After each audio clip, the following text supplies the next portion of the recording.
Muy bien, pues bienvenidos. Welcome to Undocumented Week of Action 2020 in a virtual world, in a virtual environment. We are very excited and happy to be sharing out some services. So this session is called Career Exploration, and we have the honor of two presenters, Dulce M. Garcia, great advocate, a leader in the undocumented community, and she'll be sharing out some of her journey as an undocumented professional.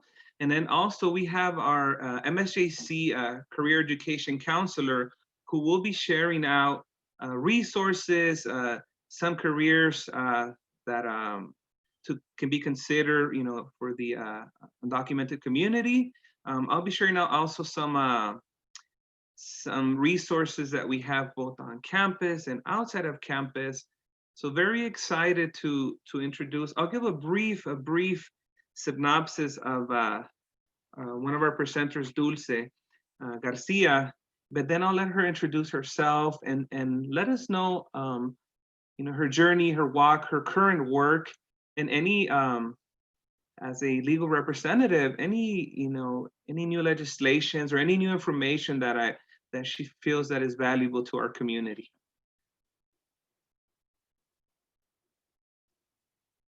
So Dulce Maria, grew up in Logan Heights in San Diego, predominantly a Mexican American community.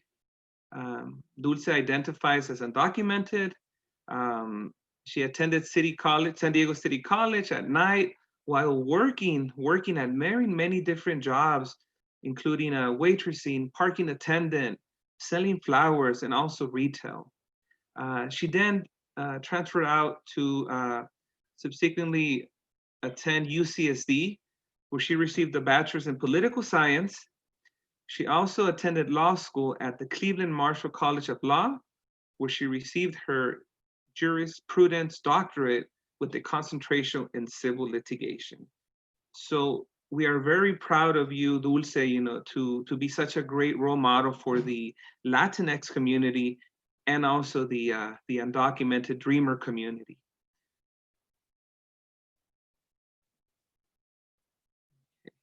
So I will stop sharing, and then I will turn on the stage to Dulce to let us know, her experience in education and her current activities that she's doing for the community. Muchas gracias, Dulce. Bienvenida. You're muted. Thank you so much for this space and the introduction. I first of all want to tell the students two things if they remember anything of this talk. The first one is that they will get there. They will get there, even when we tell ourselves this is too hard, it's impossible, and it's hard to see the end. You will get there. And then secondly, when you get there, remember your community. And so those two things, and I'll talk a little bit more as I go along. I just, again, to tell the students where I'm coming from. I did graduate from high school in 2001. I came to the US at the age of 4 in 87. So I've been here a minute in San Diego County. San Diego has been my community for many years now. And in 2001, things were very different, and at the same time, they sound very similar to what we're experiencing today. In 2001, the word dreamer hadn't quite yet been coined, and we hadn't gotten this much traction in our movement. So in 2001, we weren't quite on the streets screaming at the top of our lungs, undocumented and unafraid. At least not all of us were. And I remember receiving several acceptance letters from several colleges. And I remember thinking, okay, my hardest challenge now is figuring out which UC school I'm going to be going to. I thought, okay, I have the choice between going to this school that is, known for cows and bikes, or this other one known for partying and being a hippie school. And I thought that that was my biggest challenge, is figuring out where I was going to be going after high school. So I went and talked to my high school counselor, and my high school counselor, this is again in 2001, a white man telling me, "You're not even going to go across the street to City College. You're an illegal immigrant. Forget about it." And I remember being crushed and confused and angered. And I talked to my mom that same night, and she confirmed, that I didn't have a valid social security number, that what I had been using was a NITIN number. And somehow my family figured out in the 80s, as soon as we got here, how to get an IT number and file our taxes. So I thought that that was the same thing as a social security number. And so I had this realization in high school, my senior year, that things were going to be different and challenging for me. And I do remember telling this counselor, you watch me do this. And I remember storming out of his office, but then crying to sleep that night with my mom when she was telling me how proud she was of being accepted to these other schools that I wasn't going to be able to go to. And so, this journey that you read a minute ago, Gerardo, this idea of being on track in someone else's time. I thought in my mind, I'm going to graduate in 2001, then I'm going to go to the university. In a couple of years, I'll be in law school. And then by the time I'm 30, I'm going to be making $1 million and have my law firm. And that didn't pan out that way. Being undocumented meant that I was going to be fired from over a dozen jobs for not having a social security number. This was before DACA.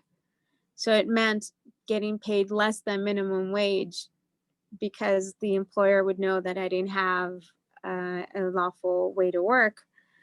It meant suffering through abuse at work.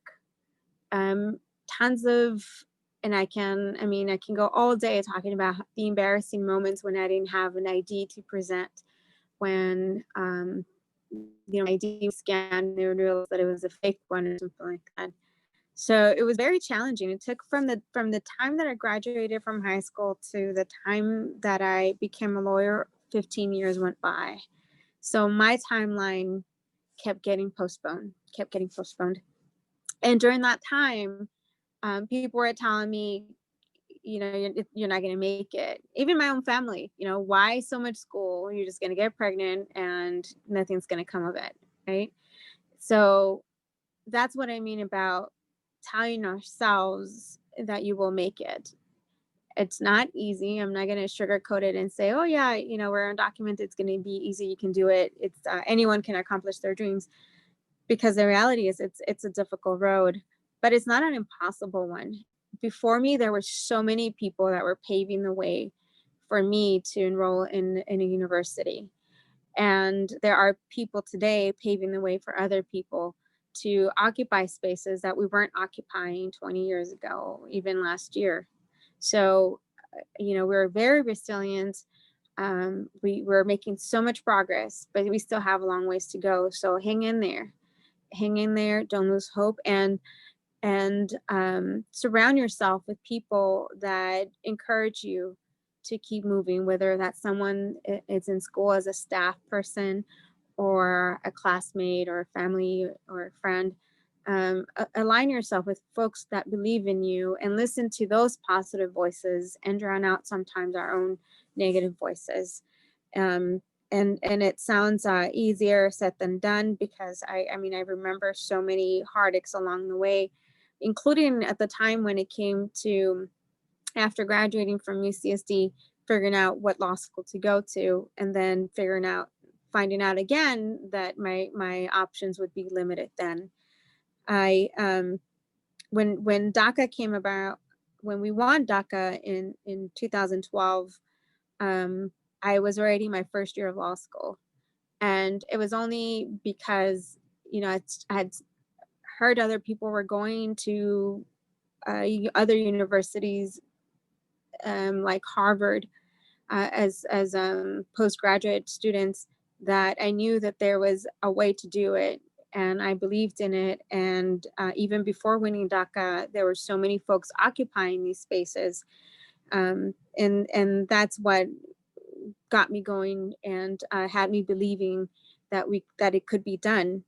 And when DACA came about in 2012, I was hesitant of the government of providing my information, so I didn't right away apply for DACA, and I waited for my very last year in law school to apply for it, because I was afraid that they were going to find out that I was in law school, and then that I was going to get kicked out. And I couldn't even trust my classmates then. It's a very competitive environment. Law school, there's a curve, and it's all about a climate of competition, right? So I couldn't tell those that were not looking out for me necessarily that I was undocumented.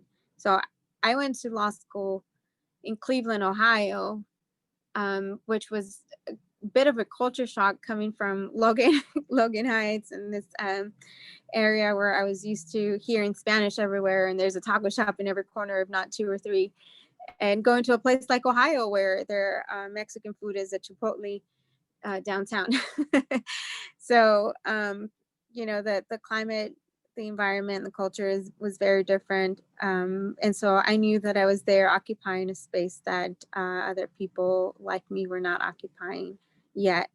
But I knew that there was light at the end, and I kept hearing all these other success stories from other students, and all these stories of brave young college students that were chaining themselves to desks and protesting on the streets to win DACA. And I was so inspired by their bravery, their courage, their selflessness, that I knew that I had to keep in my journey to become a lawyer and then be able to help my community. And so I had heard about other people that had started their business without any documentation. And one of those people was my father. My father started his welding business before I graduated from law school. So I knew that worst case scenario, if I had my license to practice, that I would be able to start my own law firm, even if I wasn't employed in a big law firm. So I went to law school with the focus that I would be having my own business and starting my own law firm. And sure enough, I opened 2 offices in 2016 and had a staff work for me that were, ironically enough, U.S. citizens. And so it's been quite a journey to get to this point where I can call myself a business owner as well and employ U.S. citizens, because the irony is for so long I wasn't able to secure employment due to not having a social security number. So that again, I want to tell our community, our students that are listening, whether you have DACA or are afraid of losing DACA, no matter what happens in this election, that we're resilient people, and we're going to keep thriving, and no one can take away your education. So keep studying, stay focused, and you're in your own timeline. People might tell you, like, why aren't you getting married? Why aren't you having kids? Why aren't you doing this? Why aren't you doing that? And the reality is, you're in your own timeline, and unless someone's undocumented, it's hard for them to picture why you're taking your time doing what you're doing. And because I remember being in law school and seeing some of my classmates that were so much younger than I, because they had gone through the quote unquote traditional journey, and I remember being like feeling old sometimes. And then once it was all done, I realized, like, I was stressing over nothing. There was absolutely no hurry for me to go through that process in 5 years or 7 years. Like it at the end of the day, once I opened my law firm, it didn't really matter how long it had taken me, as long as I had completed that part of my dreams. So on a more practical tip, you know, I can't, as a lawyer, I can't advise anyone to work unlawfully or break the law or anything like that. But if you do have DACA, you know, the work permit's good till the day that it expires. And so for if one reason or another you're not able to renew it, or you don't no longer qualify for it, or if this president keeps attacking the program, you know, the work permit's valid until the date that it says that it expires. And the social security number continues to be valid. That will forever be assigned to us. For those that don't have DACA, you know, there is something called the individual tax ID number, the ITIN number, and that's what my family and I had used for so many years to file taxes. And in California, we're after so many pressures from our community, we finally are able to get driver's licenses for undocumented people. And we're able to file for corporations and file LLCs, whether we're undocumented or not. So you can have your own business, your own consulting business, for example, with or without documentation of being here lawfully. You and again, the education is yours, and it's valid all around the world because American schools here are recognized in places like, for example, Mexico. And then on another practical thing, you know, the way that I paid for school was through a private scholarship my first year of law school, and then the rest were cash jobs. That's what I had to do, you know. And I know that our community is consistently attacked, and there's now more and more companies using E-Verify and things like that. But you know, what I often tell my clients is, I can't advise you to break the law and work unlawfully.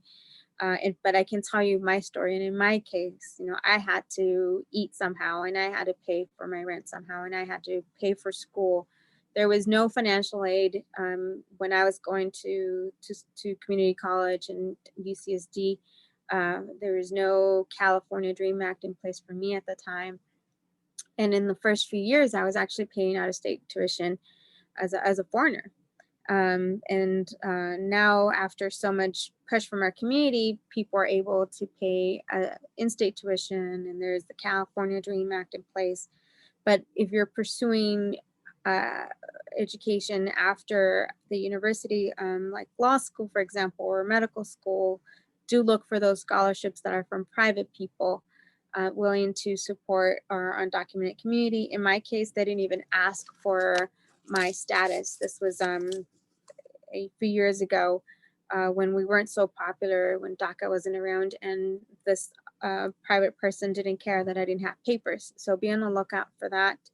I did have to go to law school out of state because they were looking to diversify their population, and they didn't have another Latina in their cohort. So they reached out based on my scores, my LSAT score, and my GPA. And I had no idea where Cleveland was because all I knew was San Diego. I had to Google Cleveland.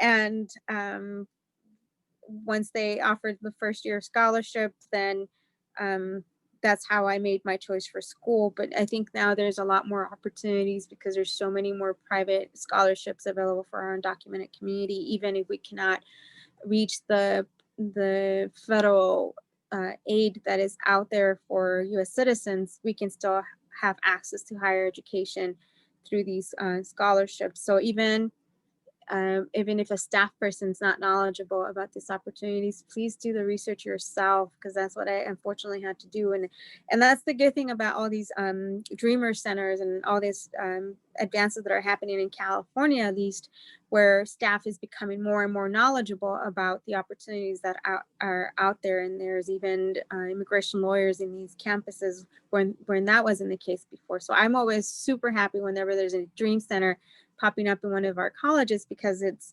definitely a space that is needed. It's necessary for undocumented folks to access these resources. Otherwise, do the research yourself.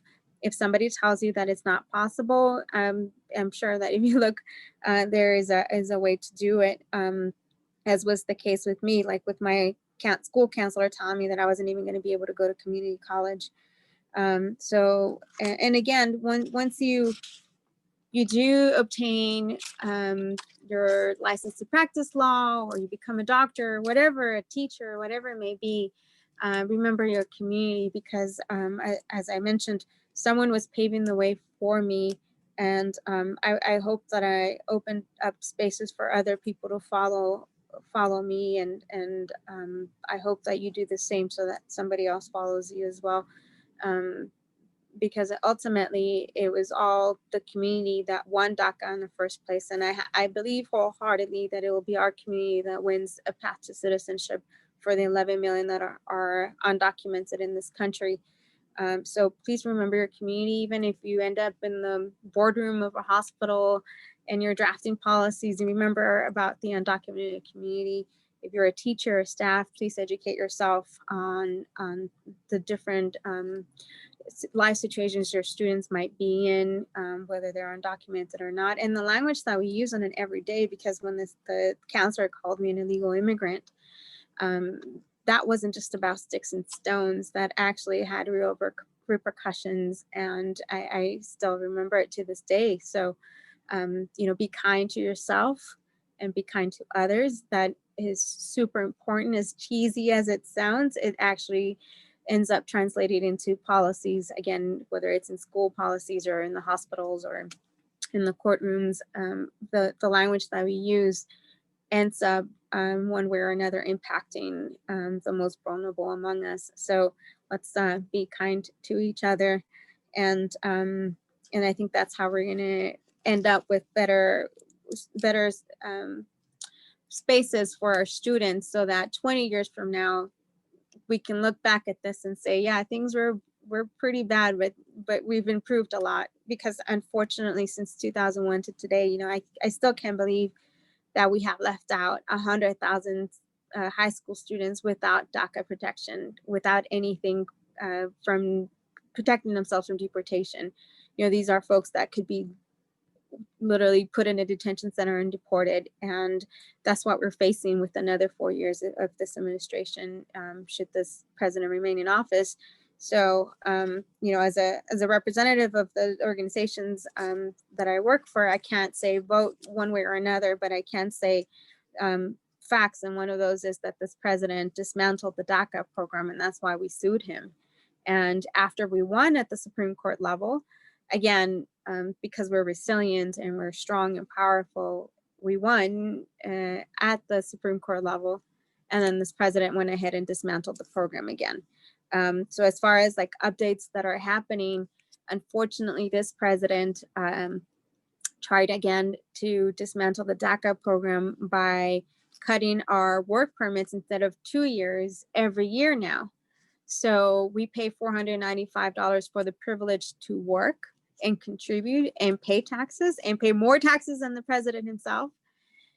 And instead of now every 2 years, we have to do it every year now, since the policy started in July. And then for that reason, we sued. No new DACA applications are being processed. Again, we left out hundreds and thousands of high school students and young college students without the protection from deportation. So no DACA applications are no new DACA applications are being processed, only renewals. And then the ability to travel was also curtailed with this new memo. Before 2017, before this president, we were able to travel for educational reasons. So some students would do a semester abroad in Japan, for example. That's no longer available. And some of us were looking forward to travel abroad for work purposes, and we can't do that anymore. And the limitation is that you may travel for exceptional circumstances, but it's an officer that determines whether you have reached the burden of proof to show that you do need to travel. Like, for example, if a parent was dying abroad. But for those that live in rural places where hospitals are not accessible, you have to find a doctor to submit all this proof to an immigration officer. and then hope that you submit it in time to see your loved one, or say your goodbyes, or at least attend the funeral. Because for the last 3 years before we had one DACA, we didn't have this ability at all. We had our abuelitos, our parents, dying across the border and not being able to even attend their funerals, or have to watch them through Skype, if there was even access to internet. So it's been a long, difficult road, but again, I want to highlight the resiliency in our community, because it's only through our efforts that we won DACA, and it's only through our efforts as a community that we were able to defend DACA in the courts. And that's what we're still doing. And we're still marching on the streets, and we're still pursuing our lawsuit. And now we're getting the vote out. We're actively asking our community, our friends, our U.S. citizen family members to come out and vote, because DACA is still under threat with this administration. So if anyone has any questions, I can go ahead and take them, because I can go all day about the difficulties of being undocumented. Thank you, Dulce. We are honored by your genuine, true, testimony. I was just, this is something that I share with my students when I meet with them. Sometimes your plans may change, but don't change your dreams or your goals. Be resilient, as you mentioned. I use this example to our students. If you decide, well, why go to school? Why get a career? What if you have that mentality, and then time passes, and then legislation does open up, and then you're going to have to start getting that education. So might as well have that education in your pocket, in your savings account, which is your brain. For when that opportunity does open up, you are ready to engage in a profession and a job. You mentioned too, the liberty or the openness of being your own business owner, being an entrepreneur. A lot of community colleges, a lot of colleges have business administration majors, that could teach you the skills to be an entrepreneur, culinary arts, trades. Also too, I've noticed, biology majors, for whatever reason, you had to, like you mentioned, go to another country or whatnot. You can continue on as a biology major, especially in Mexico. The Universidad Autónoma de Guadalajara actually has a partnership with certain schools in San Diego, if I'm not sure across the state, but for sure in San Diego, where they'll value your education. They'll validate it, and you can pick up over there and become a doctor. So these are just some examples, ¿verdad? I wanted to ask you a question. Aquí la tengo. What advice can you give our students, preparing to transfer to a university? Were you part of any programs, that helped you with your transition?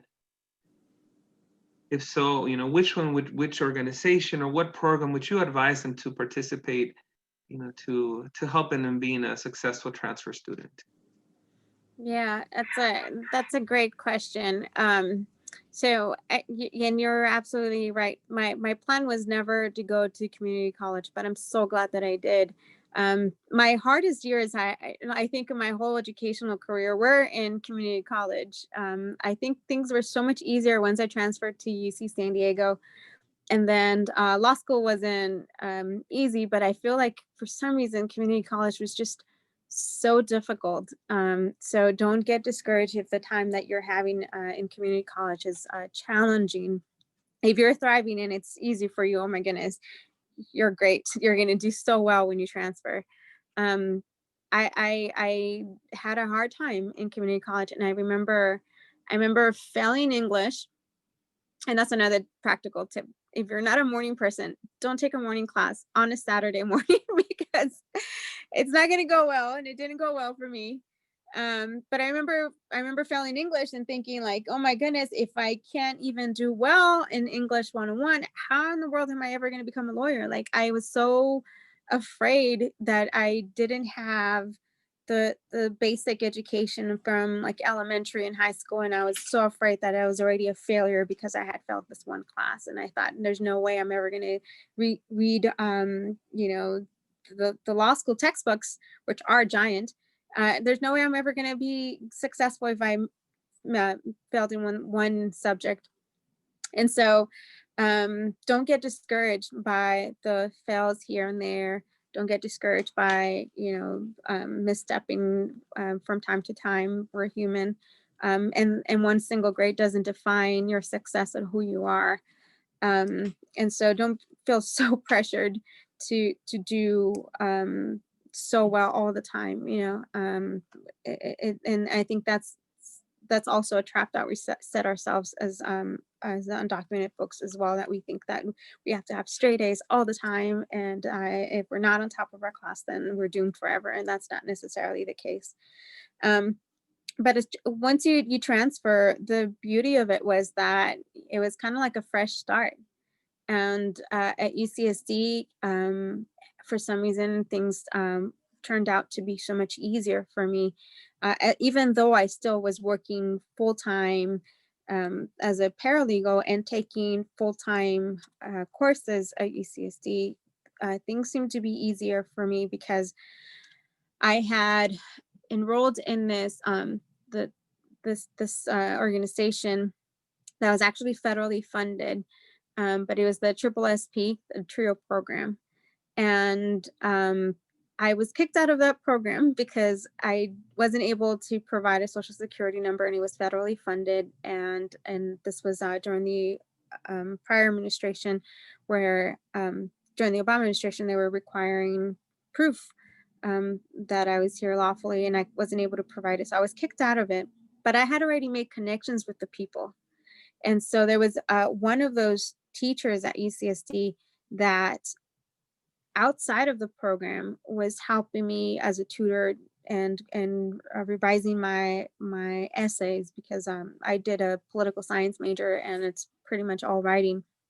And so this person was kind enough to help me outside of the program. So even though I had gotten kicked out for being undocumented, I had made a connection with these people, and they had given me tips on how to study and how to organize my schedule and how to put things into perspective. And I still remember, this is 2007, and I still remember vividly the first day of the program before being kicked out, where they tell you, no matter how horrible you think things are, you're still better off than what most of the world is going through.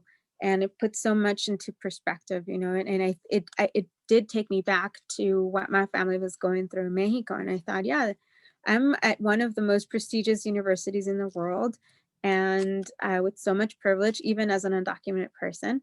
And how lucky am I that I'm in this space, and so I better take good use of it. And if you have that kind of mentality, I think that was what was necessary, more than like being part of a particular group or being taking advantage of a particular program. I think it was more about the connection that I made with these people that helped me, that supported me, even though I wasn't officially enrolled in the program. And so look for those connections. Again, look for the friends, the staff that will continue to support you. And now in these universities, they are the dream centers, right? There's now a community of over 400. I think now they've increased their numbers at UC San Diego to close to 500 students now, that where they built community. So look for it, because that wasn't around when I was there. We were still in the shadows. I didn't want anyone to know that I was undocumented. It was still a stigma and some shame to it. So if you are at a university where there isn't a dream center, there isn't this community yet, and you're still afraid of saying that you're undocumented, with or without DACA, look for the people that are willing to help you out, regardless, and be bold and brave enough to trust someone to an extent to be able to get support. You don't have to be out on the street and saying undocumented and unafraid, but just look for the person that, even if it's just one tutor that is willing to look over your essays or your homework. more than anything. But it was the Triple S program that made an impact for the few days that I was in that program, because of the connection with the people. Muchas gracias, Dulce. You were mentioning, and I just want to share with our students here at Mount San Jacinto. We have our and I'm going to share out the link right now for our dream page, and there you can identify different allies, in counseling and different departments, like you mentioned, that you can connect with, because it is very uncomfortable. It is very hard to voice out that you're undocumented. I want to share out with the students here, I'm formerly undocumented, and still at times, as you mentioned, we have gone through some racial trauma, as you mentioned, being called an illegal immigrant, an illegal alien, whatever atrocity you've been called. So even now, as a DACA recipient, or as, document, you still, I speak for myself, when I see a Border Patrol car, my heart beats. Or when I'm across the border, I'm gonna get harassed. It's just, but we have resilience, and we have, like you mentioned, we have certain privileges, and seeing that perspective that no está tan mal. We are advancing, we're helping the community. In a moment, down a few slides of the presentation, I'm going to share out specifically who our allies are on campus, and I hope that every day, as students are growing, our Dreamer students are growing in numbers, that also the allies are growing as well, specifically for Mount San Jacinto. I think it's very important for them to feel connected, feel protected, and that I did want to, Dulce, that's something I have not shared. You mentioned resilience, and I wanted to share a song that's called No Nos Moverán, We Will Not Be Moved. Since it's being recorded, I want our students to hear it out. And we are so blessed and thankful to have you. I also give our other audience the opportunity to ask questions, and as I prepare my song for our Dreamer community. So if any has a question, please feel free to ask our presenter, Dulce.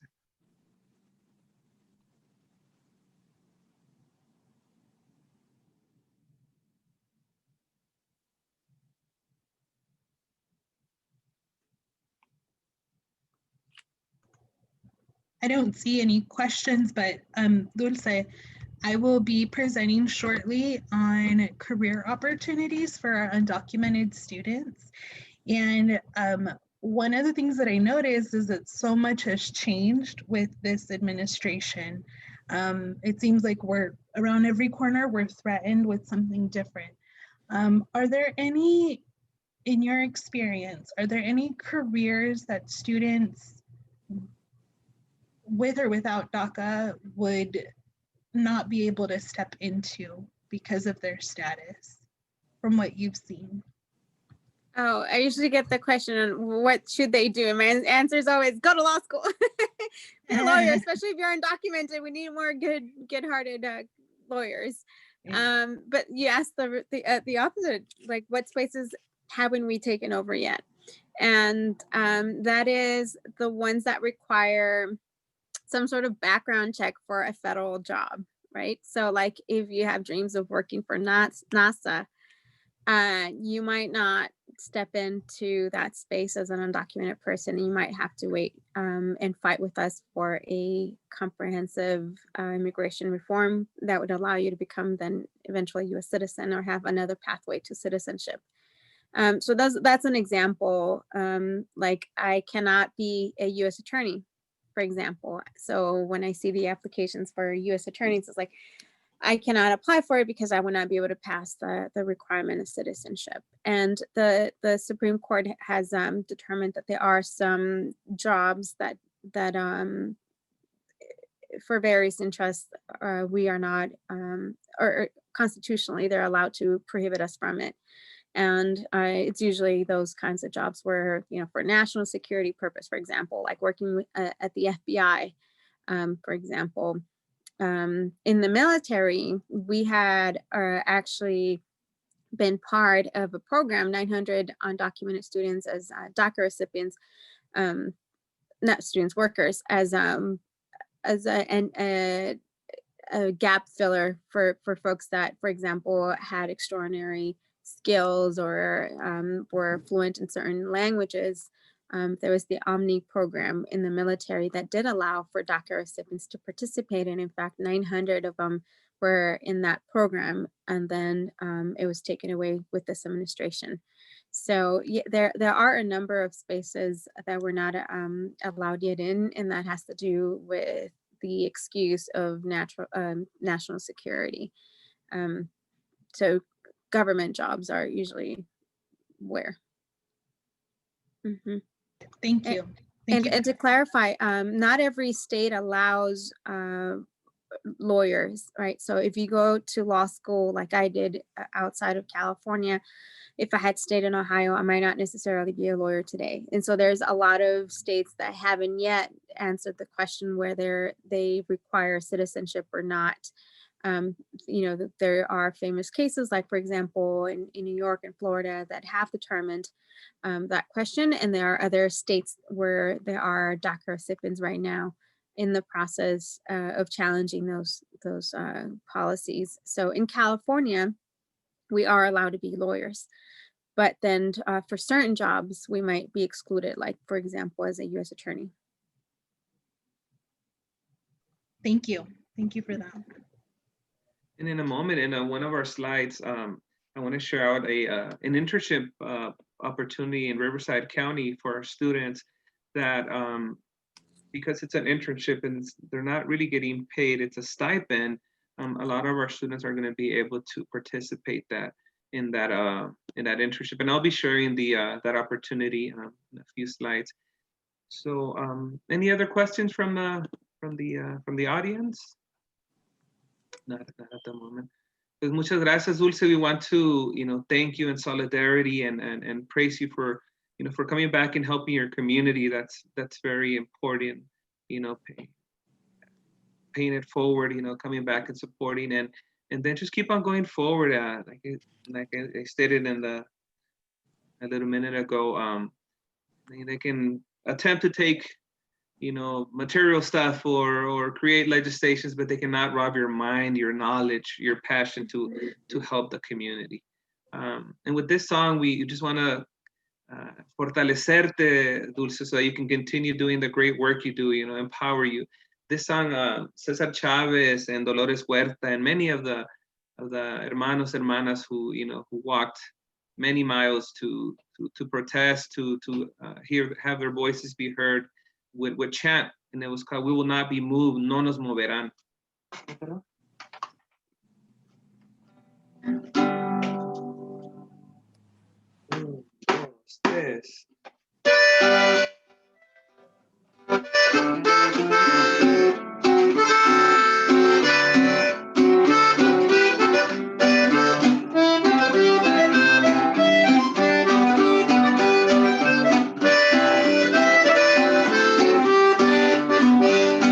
Unidos por la causa, no nos moverán. Unidos por la huelga, no nos moverán como el árbol que está en el río. No nos moverán. Unidos por la causa, no nos moverán. Unidos por la causa, no nos moverán como el árbol que está en el río.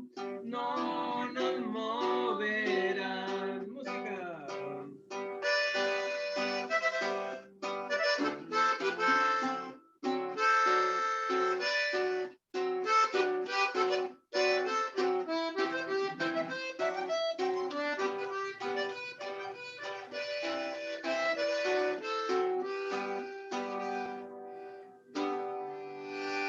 No nos moverán. Que vivan los Dreamers. Gracias. Lovely. Hasta luego. Hasta luego. Thank you. Hasta luego. Gracias. Bye, Dulce. All right. I will share my screen. Sonia, let me share out, since it's, fresh, the resources, and then we'll go on to your presentation. I just wanted to I said this fall semester, we have a page, and we have a list of resources here on our campus. Vamos a ver. Percent. Are you able to see my my page? See? Yes, we see it. Open link. Okay, so if you go to our Mount San Jacinto website, under student departments, we have here student services. We have our EOPS department, which also supports, our Dreamer students. But if you just put Dreamers here on the search, Dreamers, it will take you to the page, and it's the Dreamers home, with information of who are your allies on campus. For example, there's many more, and like I mentioned, every day, there's going to be, this list is going to continue growing. But for now, we have Cinta Garcia in counseling, Miranda in EOPS. You have myself, Gerardo Ortiz, Ty, and Heather Jones in financial aid. So in different departments, ¿verdad? And then Hey, Gerardo, we're Yep, seeing yep. we're seeing the PowerPoint, but not the page you're on. oh, Yeah, you may need to reshare to show that. Yeah. reshare. Okay, sorry about that. Thank you. Yeah, thank you for clarifying that. Ahora sí? Ahora sí, gracias. Okay, thank you. So and then we have, our off-campus resources. We have our partnership with TODEC, and they as Dulce was mentioning, there is a possibility of potentially getting a scholarship or a waiver to renew your your DACA permit, or just get legal help, through TODEC. And we have the community collaboration here, so TODEC. And definitely, if you reach out to the EOPS department, myself or the identified allies in the EOPS department can guide you and help you to seek out these sources.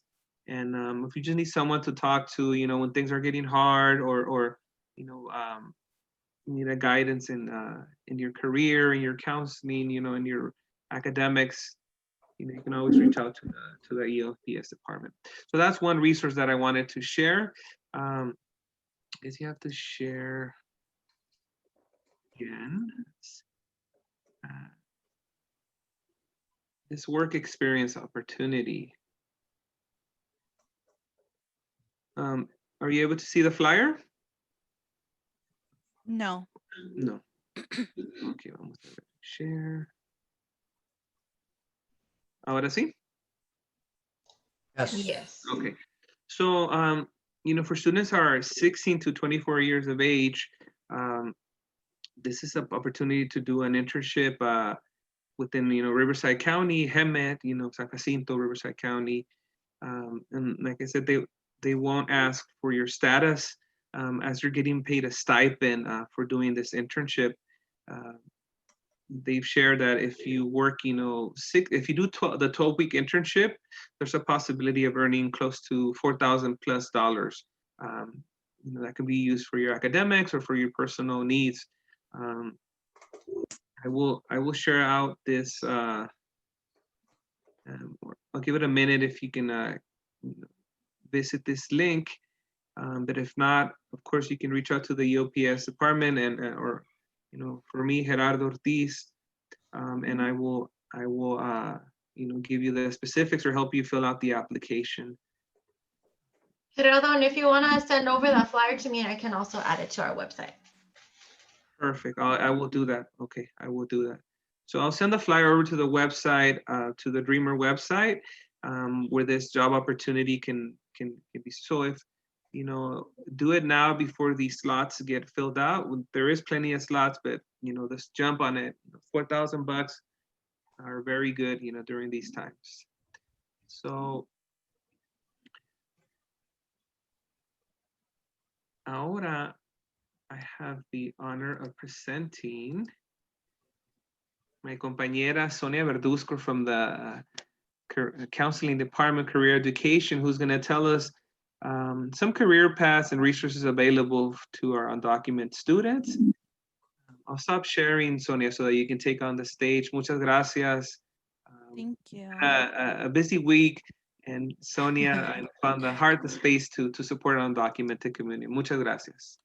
Thank you, Gerardo. So I'm going to go ahead and share my screen. Please be patient with me because when it comes to Zoom, I am not an expert. Let's go ahead and put this on presenter mode. Can you see that okay? Yes. Okay, great.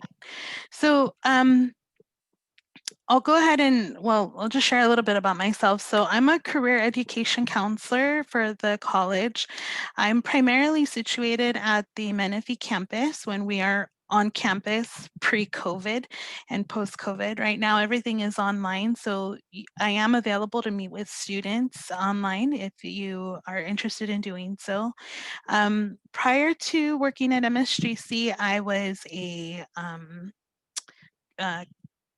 what would I say, an advisor for undocumented students at Long Beach City College. And so I primarily was working with students that were doing, were receiving scholarships specifically to attend the college. And so in that process, I came across a lot of the circumstances that these students were dealing with. And so that's really where my heart comes from when I do work for undocumented students. Prior to that, I'll say that many, many years ago, before AB 540 was even a thing, I remember working at an adult school where we taught English. I was a college student aide working in Long Beach, which is where I'm from. And I remember a student coming up to me, and my boss was an amazing lady. She introduced me to the class and she said, Sonia's just been accepted to Berkeley. And made a big deal out of it. And one of the young ladies that was in the class that was taking English classes, she came up to me and she asked me about the university, and I will never forget her. I wish I remember her name, but in my mind, her name is Esperanza because that's what she represented for me. And I remember her specifically saying, Sonia, do you think that one day I'll get to go to college? And I can't tell this story without getting emotional.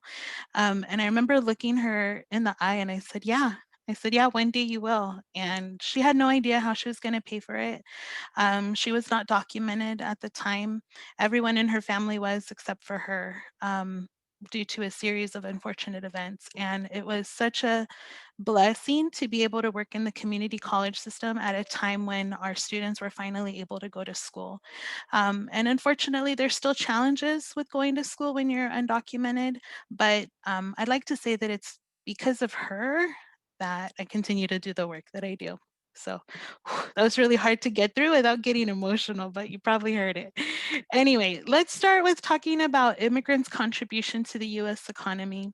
And I think this goes without saying, many of you don't need to be told that you have a major contribution to the US economy, but 17% of workers in the US are immigrants, documented or otherwise.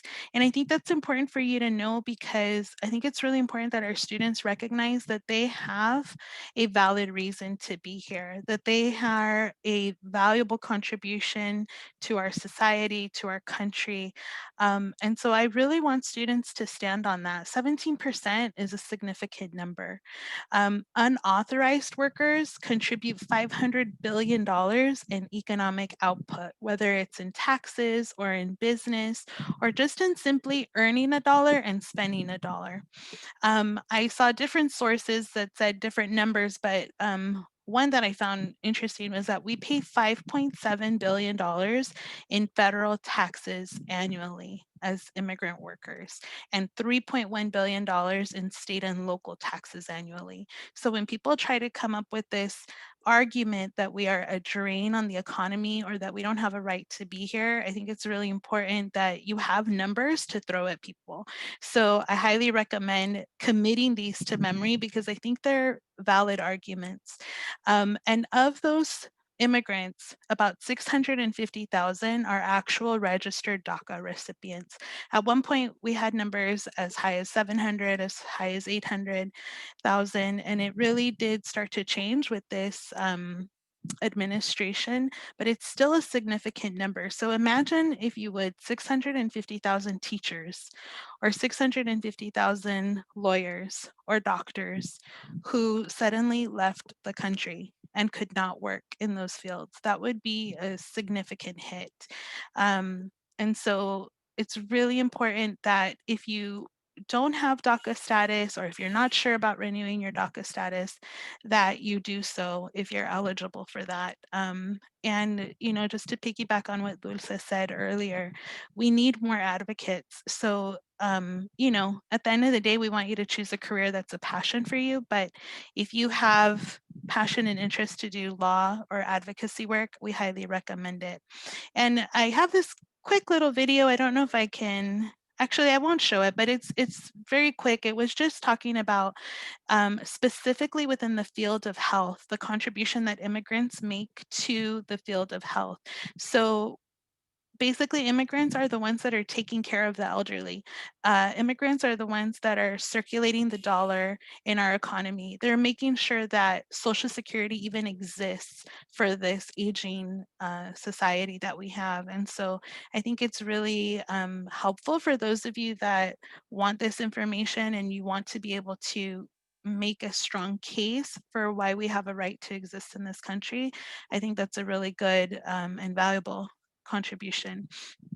So let's talk about who are undocumented students, because there's lots of different statuses that you would fall under, right? And we're not one-dimensional. So we are multi-dimensional and we are a diverse community. We had, hopefully you got to hear Julio Salgado last night when he spoke, and he was, I thought, just such a perfect example of how undocumented students represent every possibility of diversity. So undocumented students represent every race, every ethnicity, every country of origin. They are not just Latinos or Latinx. They come from Africa, Asia, the Middle East. They are queer, straight, non-binary. They represent every physical ability, every language ability. They are members of mixed status families. So you can be undocumented, but have a sibling who is not, for example. And so that comes with its own set of dynamics, right? We are the children of either documented or undocumented parents for a number of reasons. We are the parents of children. A lot of people forget this, that many of us came here not necessarily by choice, but now we've been raised here, we have our children here, and now our children are US born. So what does that mean if we don't have an opportunity to get educated and develop a career, right? We are working professionals, we are business owners, and we may or may not have DACA. So that's also something that's important to recognize. And I'm sharing this information, not that you wouldn't know that, but because I think it's important for other listeners of our recording today that they recognize that it is a very diverse group. And with that means that we have different needs, right? Our status will vary, and there's benefits and implications that vary with each type of status. So I think it's really important. I kind of always put this just as a disclaimer that you always want to consult an attorney to help you discuss your status or to change your status, especially right now with our administration the way it is and how DACA is literally threatened. It seems multiple times a year. It's really important that you find an attorney. Vetted means that you've done the research, okay? You've figured out who they are. You've gotten recommendations from people that you know and trust, right? So you want to make sure that you find an attorney or a legal organization that is providing you good information, okay? This is a real important issue in our community. There's different types of status that would or would not allow you to work, okay? So in terms of working as an employee, meaning somebody gives you work and you're receiving a paycheck from them, right? You would need to have DACA, which stands for Deferred Action for Childhood Arrivals. The status actually provides work authorization for you. It allows you to work legally. You're provided with a social security number. You are expected to file taxes and pay taxes at the end of the year. This would be obviously a preferred status for most people. Again, it is changing every year. So you just want to make sure that you're staying on top of the renewal process for DACA. There's also TPS, which stands for Temporary Protected Status. This would be a unique situation if perhaps you came to this country under duress from your home country. You may also apply for work authorization, or EAD as it's also known. It's not guaranteed that you would be granted work authorization, but it is something that you, as a TPS person, you would be able to apply for that. Sometimes students and faculty and staff on campus get that confused with AB 540. AB 540 is not an immigration status. It refers to Assembly Bill 540, which is a piece of legislation, one of the first major pieces of legislation in the state of California that provided certain benefits to students to attend education or institutions of education in the state of California. So that does not give you work authorization. Sometimes students think that they are DACA because they are getting AB 540 educational benefits, and it's not necessarily the same thing. So again, for DACA, you needed to have filed for it, you paid a hefty fee for it, you've probably been working with an attorney. If you're not clear what your status is, you should definitely consult either your parents or an attorney, somebody that would be able to help you determine what your status is. And then there's other authorized immigrants and other non-authorized immigrants, and your ability to work is going to depend on your status. So what that actual immigration status is. So if you have documentation, typically you know whether or not you're going to be able to work or not. And if you're a non-authorized immigrant, it technically means you don't have work authorization, you don't have documentation, and so you would, in terms of earning income, you would have to find alternative ways of making money, right? Okay, so what if I don't have work authorization? So if you don't have work authorization, the cool thing is our society and our economy is a capitalist economy. So they're always willing, ready, and excited to give you an opportunity to make money in this country, right? So regardless of your immigration status, you do have the option of freelancing or becoming an entrepreneur. And some students call this undocupreneur as kind of a moniker to give yourself. So I kind of put it up there just as a reminder. And it kind of makes sense if you really think about it. I mean, if you're an immigrant, you already have an entrepreneurial mindset. You already know what it is to be a risk taker, to put yourself out there, to be creative. So this won't seem like a surprise for many of you, okay? So as a freelancer, you're essentially an independent contractor, not necessarily an employee, right? You can be a consultant where you provide your services. So Dulce kind of mentioned earlier how in certain states she cannot practice law, right? But she could still provide her services, her legal background as a consultant and get paid for her services. You can also participate in the gig economy sometimes, depending, that would be like Uber, Lyft as an example. I don't know exactly what they require for you to sign up to do that type of work, but that is gig economy is doing side jobs for people, right? And getting paid that way. If you are freelancing, you don't necessarily have to incorporate yourself as a business. And you don't necessarily have to provide your documentation status, right? Because there is legislation, it was called IRCA, Immigrants' Rights, I'm forgetting the rest of the acronym, but it was a loophole that allowed immigrants to stay in the country and have a legal right to earn money. And so this is one of the ways in which you're able to freelance, even if you're not documented, because the people that you that hire you for services don't necessarily need to ask for your immigration status, okay? However, you are supposed to pay taxes. So it would require that you pay taxes using an ITIN number, which stands for Individual Taxpayer Identification Number, okay? All right, the other possibility is to be an entrepreneur. So this would be essentially starting your own business, right? So you can incorporate as a business in a number of different ways. There's sole proprietorship, there's partnerships, C corporations, there are LLCs, which stands for Limited Liability Corporation, and then there's also worker cooperatives. And so this is a whole realm of business that I'm not familiar with. However, I will at the end of the presentation provide a link to a toolkit that was put out by an organization known as Immigrants Rising, where they went fully into detail on the differentiation between these types of corporations.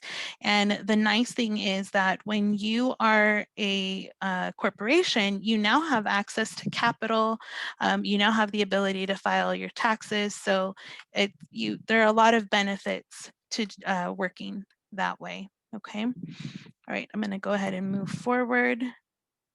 All right, now one of the other things that you can do to earn money as an undergraduate or graduate student, that was a typo there, I apologize, is you can look for fellowships, okay? So fellowships are ways for you to develop yourself professionally in your chosen career field. It's similar to an internship, except that you're considered a fellow or a peer of the organization that you are working for or working with.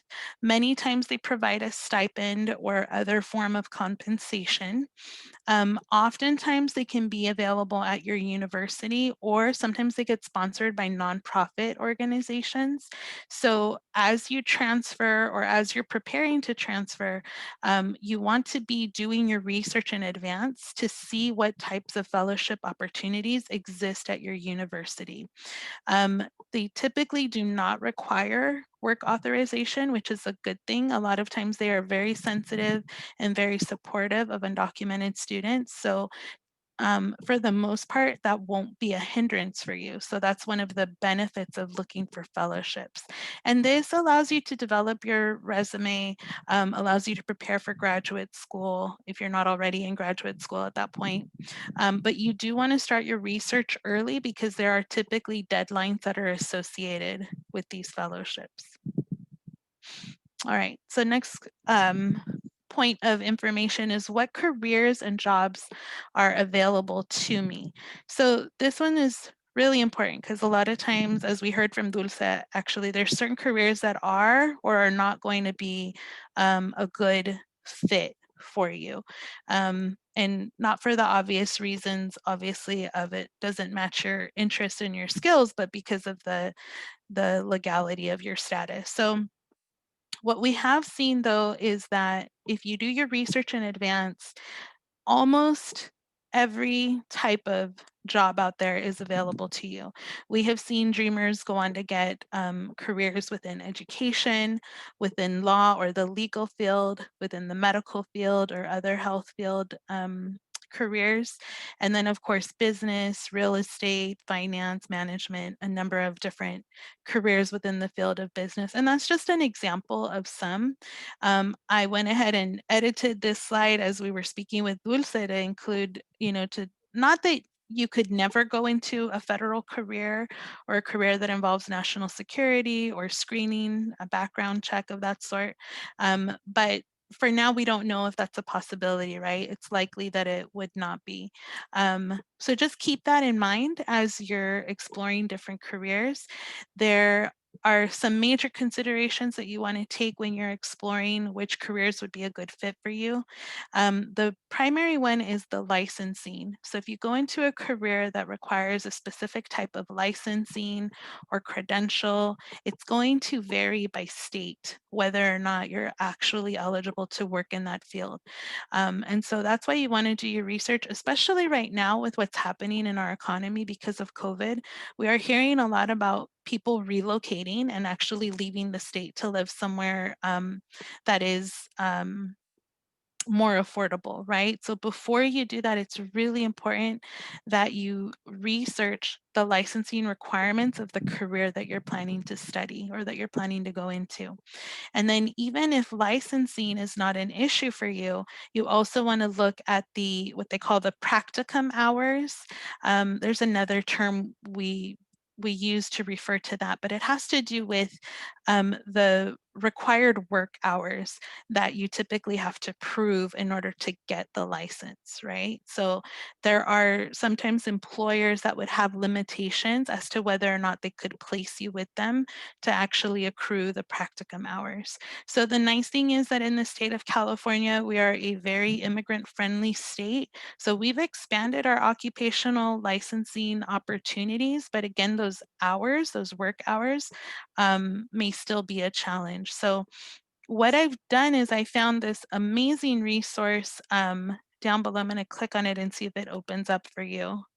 So this page was put together by the University of California and Immigrants Rising. They basically have a list of careers that you can browse through. And what they've done is they've done the research for you. So you can go through this page and look up a career. It's all alphabetical, right? And you could look up the career to see if you can actually work in this field without work authorization, if there is a license that is required, what type of training would be required, and then where you can go to learn more about the licensing requirements. And then what I like is it even tells you a little bit more about related programs that are similar, campuses that may offer a program in that field, and then what would be a typical salary range that you could expect to earn, okay? And keep in mind again that sometimes you can study for a career, get the licensing and so forth, and not necessarily have to be employed by an employer, but actually do this work on your own account as a consultant or as a business owner or what have you. Okay, so this link is going to be provided on the on this PowerPoint, and so we'll find a way to distribute the PowerPoint so that students have access to it after today. Okay. Right. And so basically, I think the most important thing that I want our students to carry with them is that you keep in mind that what is going to make you resilient and successful as an undocumented student is to diversify your skill set. So you're going to prepare for your career, right? Which is your major, what your carrera, what it is that you went to school to study. But then you might also have a paycheck job, right? The paycheck job might be like, I'm scooping ice cream, or, you know, I work in some other type of food service, or I babysit, right? Then there's like the side hustles. The side hustles would be, my favorite example is there is a realtor that I specifically wanted to work with because on her biography, she mentioned that as a little girl, she sold burritos with her mom and dad on the weekends. Those are like the side hustles, you know what I mean? Those are the extra ways to make money. So what you'll find is that a lot of our dreamer students have kind of kept that entrepreneur mindset, and they've been wanting and willing to diversify their skill set and do a lot of different things, right? We live in a day and age of social media. You can literally run a business from your cell phone. So you definitely want to be picking up as many skills as you can. That's what's going to make you marketable in the work world, but is also going to give you resiliency and give you the ability to, you know, they say pivot as the economy changes. Okay, so be creative and be forward thinking, and definitely keep a positive mindset as you continue with your education. So now what I want to talk about is the career services that we offer at MSJC.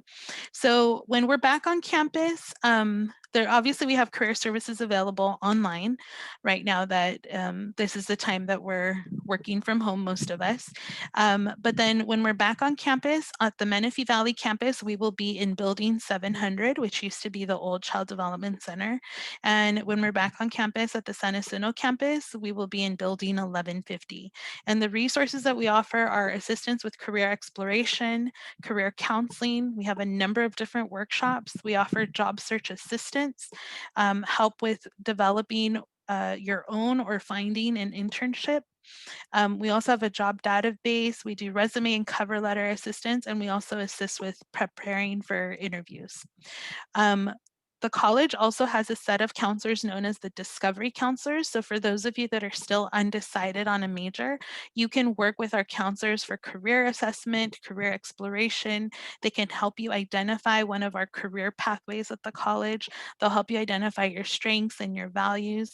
They do offer appointments online at this time. And then when we're back on campus, they will be located at each of our campuses. We also have career education counselors. So I'm one of the career education counselors. The distinction between what we do and what the other counselors do is that we're more specialized in the majors that fall within the career education department. We also offer more assistance with exploring different career ladders. What that means is maybe you're interested in auto mechanics, but it turns out that you actually would also be a good fit for becoming a mechanical engineer, let's say. And so we can help students kind of integrate their career options or expand their career options based on what they come to us with.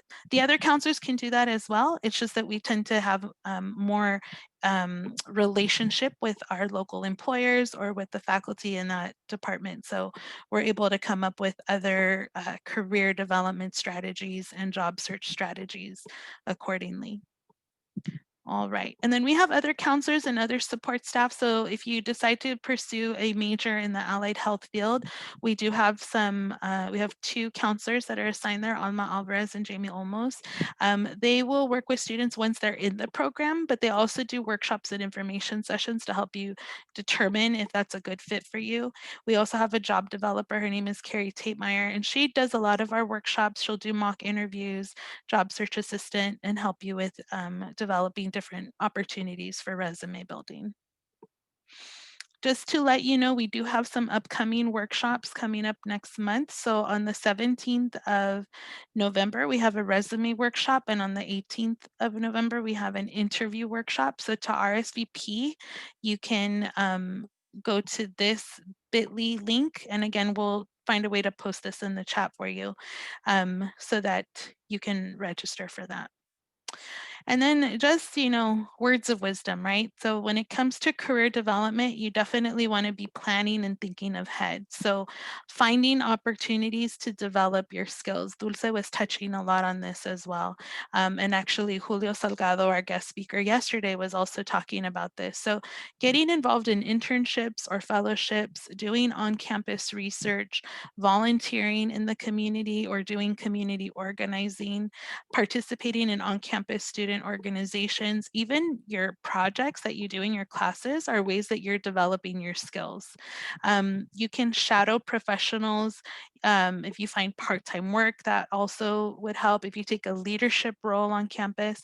And then actually what I did not put on here, but Julio mentioned it yesterday, was to find a mentor. Find somebody who's doing the work that you want to do and ask them to mentor you. Be willing to reach out and ask for that type of support. All of those things are things that will help you develop yourself so that when you do finish your education, when everything changes and all of our undocumented students are able to work free and clear with no worries or considerations, you're going to be one of the top candidates for those positions. So where can you get more information? So here's some of the resources that I used to put together this presentation for you. The Alternative Income Toolkit was really important, I think, for some of our students that are interested in starting their own business or figuring out how to apply their career, their major, the things that you're learning in school, and then creating a business from it is on there. And then, just some other links to other organizations. Immigrants Rising is a wonderful organization to learn more from. And then the California Community College Chancellor's Office has put together a wonderful resource on their website. So if you happen to have other needs that we did not talk about today, things that have to do with like food and housing and health coverage, you probably want to go to their website to learn more. So we'll find a way to get this to you so that you have access to this information on your own. Okay, and we are with about 4 minutes to spare. I can take questions, or feel free to take down my email. You can send me an email and we can set up an appointment to talk more about whatever questions you may have that are related to career exploration and working as an undocumented student. Sonia, when is the best time to try to make an appointment with a counselor? The best time, that's a great question. I can tell you that we offer, it says I'm still screen sharing. Pause the share, stop the share. Sorry, I'm trying to multitask.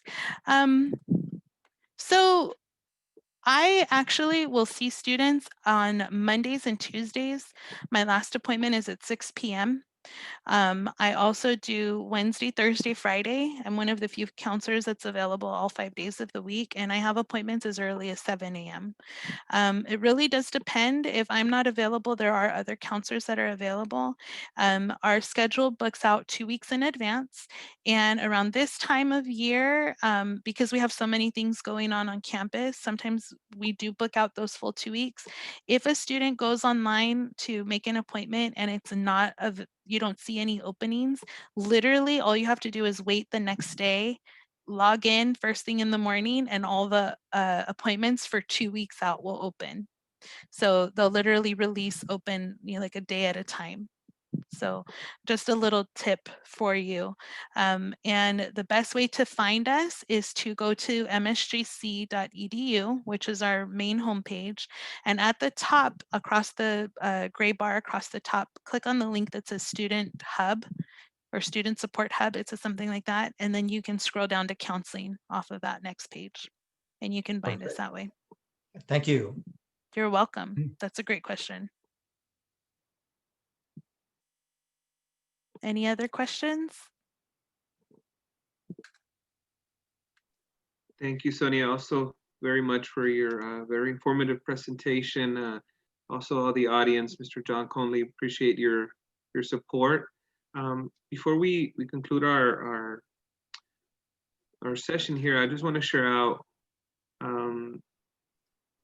also too, you can reach out if you need any support for if you identify as documented student, you can reach me at gortiz-cardenas@msjc.edu. You can just send me an email, or also you can contact our dream page, and as I mentioned earlier, reach out to the allies, and Susana will be posting some of the resources into our Dreamer website page, including some of the ones discussed by Sonia. And thank you for participating, and we're here to support you. I'm going to stop recording.